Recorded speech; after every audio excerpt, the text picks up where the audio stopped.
And so even like if you look at how black women are viewed in terms of their humanity, oftentimes black women aren't seen as victims even when things do happen to them, and their humanity is the last thing that people really think about and consider. So I never really felt like a victim.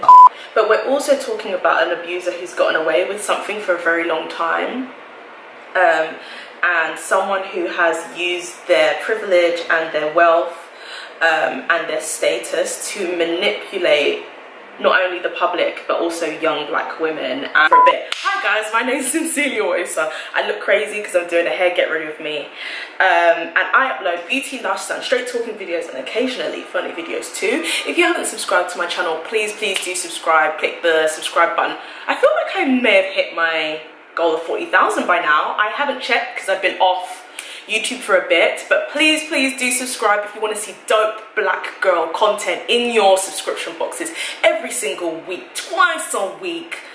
Yeah, then yeah, subscribe. As it's a hair get ready with me, obviously I'm going to show you the hair, and then as I start doing my makeup, because obviously I'm going to do a full beat, as I start doing my makeup, we can get into this topic that just, yeah. So if you do feel like you might be triggered by discussions on sexual abuse, molestation, I won't be talking about the documentary in detail, but obviously I will be talking about things around it, and the reasons why I won't be watching it. And if you feel like that might trigger you, please do stop watching this video. Come back when you feel ready, and if you aren't ever ready, then that's fine.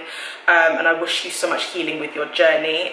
So to get into the hair first, this hair is from Longqi Hair. Look at the curls. Ooh, look at the camera even focusing on them.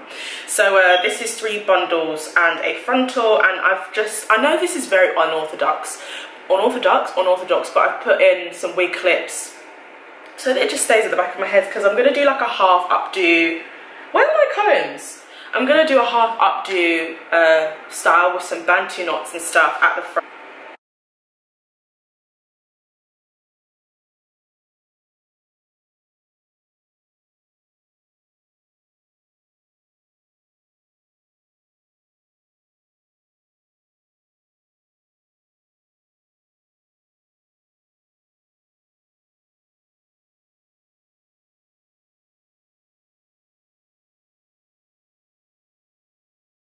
Going to be twisting these little like the hair of the different sections that I've done. I'm just going to twist them into like bantu knots, and I don't know how other people do their bantu knots, but for me it works to twist them, and then usually I would bobby pin them, but I've noticed that when I bobby pin them down, they do come undone.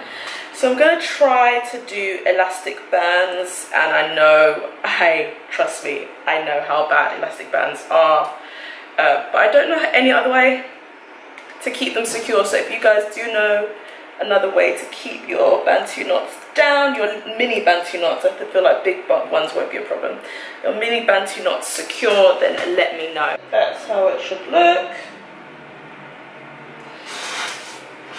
Just going to put this on. Yes, I know that the amount of bantu knots I have is completely unequal. We're just going to ignore it for now. We're going to ignore it. Then we're going to clip that in.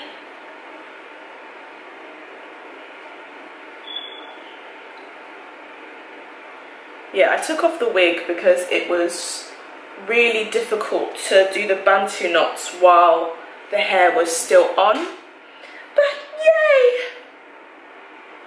Cute, right? Okay, onto the makeup, and then we can start to really talk about this. So I'm just using a foundation from Avon, which is surprisingly good. It's the True Color Flawless Liquid Foundation. But yeah, so if you are new to my channel, you won't know like my story, and basically I am a victim. I am a survivor of abuse. I was molested when I was from 5 years old to about 10 years old, so the abuse lasted for 5 years. I do have several videos where I discuss this in a lot of detail, so I will link that below. And the abuse is what basically started my porn addiction, which was a severe problem in my life that went untreated up until the age of 21, yeah, around that time. And it ended when I became a born-again Christian. However, since then I've still had to go through therapy because there's so much unpacking. There's a lot of emotional hurt, obviously, from that time. And yeah, I mean, it's very, very difficult. I think even if you think about what victims look like, most of the time when you put on the TV and they're talking about someone who suffered sexual abuse or some sort of child abuse, usually it is a white person or a white girl, usually.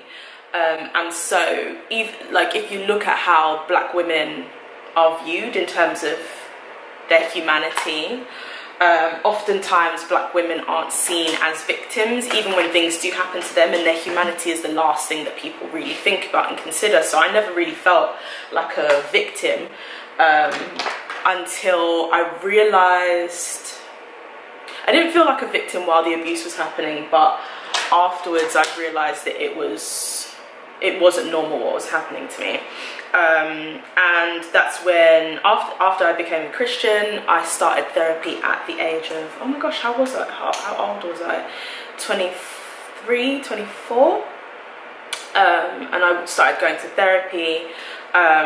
I was having a lot of issues, but that was one of them. And I've talked about my mental health before on my channel, and as I said, I'll link all of this. And that's why I wanted to make this, because I wanted people who are watching this, who are survivors, to know that it's okay to distance yourself from this type of news. So I started therapy, and I go to the therapist at my church. I think I didn't want to be a victim, and I think that's something that we have to correct.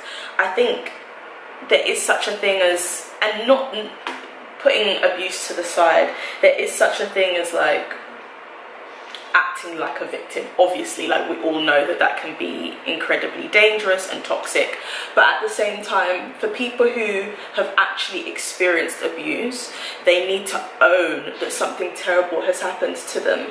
And one of the main ways to own that something terrible has happened to you is to be like, yeah, this is an awful thing and I am a victim. And that's not you getting sympathy, it's just you stating a fact. Something terrible happened to you, you're a survivor, and you're a victim. And I think the word victim has such negative connotations, really harsh, but I think once survivors of abuse accept that something awful has happened to them, that it isn't normal, because when you are in an abusive situation, you are susceptible to like normalizing it, to being like, no, this is okay. Now I've just realized, like 7 minutes in, that I haven't actually addressed why I won't be watching the R. Kelly, even just saying his name. I won't be watching it because it's just too triggering for me to watch. I don't know what it is. I think obviously it's triggering because we're talking about an abuser, but we're also talking about an abuser who's gotten away with something for a very long time, and someone who has used their privilege and their wealth and their status to manipulate not only the public but also young black women. And it's also triggering because you realize how much, as a victim yourself, how people perceive you, as how people are so unwilling to see your humanity. What therapy did for me is it definitely showed me that not every trigger has to be bad. So it's not everything that triggers you that's necessarily bad, but it's still a trigger.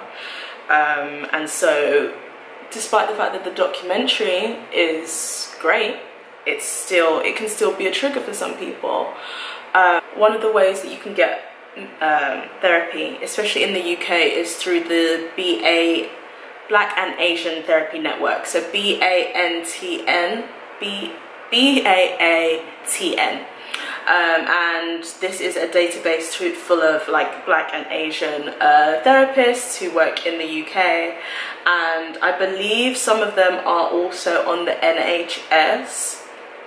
I'm starting to wonder what I was thinking with this pink eyeshadow, but I thought, you know what, sometimes try something new. And yeah, so that you are able to get them through the NHS, I believe, some of them. But because the NHS is just so poorly funded now, it's very difficult to get help, especially as a Black woman.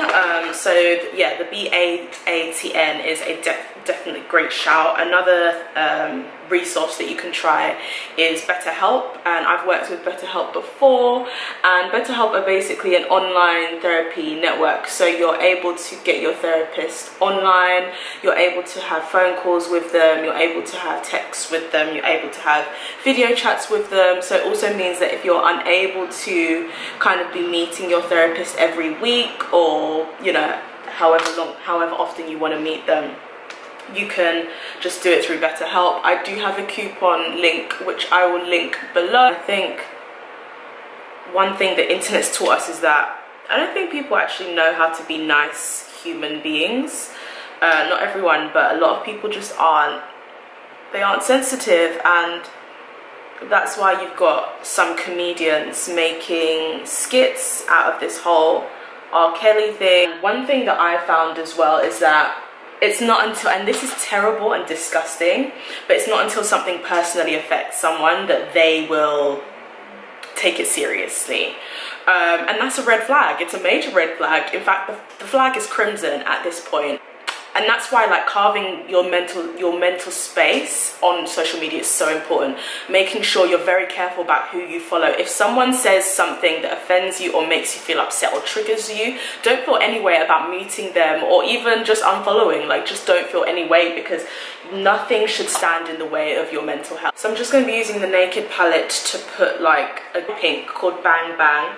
Please excuse my nails, I just got my acrylics taken off, and so they're looking a little bit raggedy. One of the sayings that I love is just that you don't have the range. A lot of people don't have the range to understand how deep trauma is, and just being very careful about what you follow online, what you let into your space online. Like for me, I mute a lot of things, I mute a lot of words, things that can upset me or trigger me, I mute, like, without hesitation, like, honestly. And you have to be so ruthless, because a lot of the time as well, people also don't care. People don't really think about what they're saying or the content they're creating, and they put it out there and not realize that it can upset people. And so you have to show the same ruthlessness. I think as well, something that's really bothered me is the fact that a lot of celebrities are starting to come out, like Lady Gaga and people like that, and be like, and condemn R. Kelly. And it's kind of like, as someone who's a victim, it's very offensive, because it's like, okay, so only now condemnation is better than nothing. But the fact that you were willing to stand by and monetize, knowing full well, and I feel like a lot of the time the people in the industry know more than people who are just in the general public.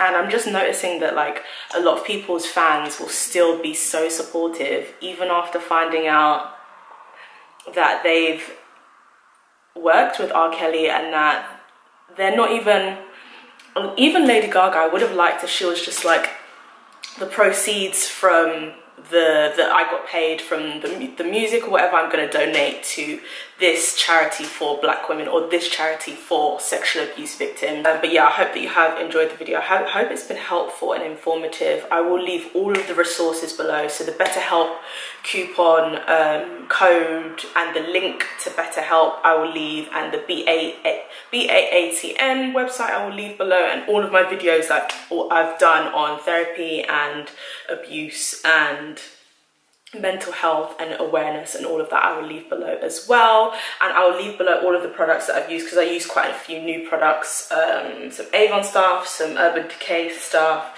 some new Sleek stuff that I got as well. And yes, I hope that you love it. This hair So cute, so bouncy, so soft. I will leave all the links to Longqi Hair below. I just, yeah, absolutely love these curls. Like, they're just so cute, and they're very natural looking. Like, it basically looks like my hair. I like this.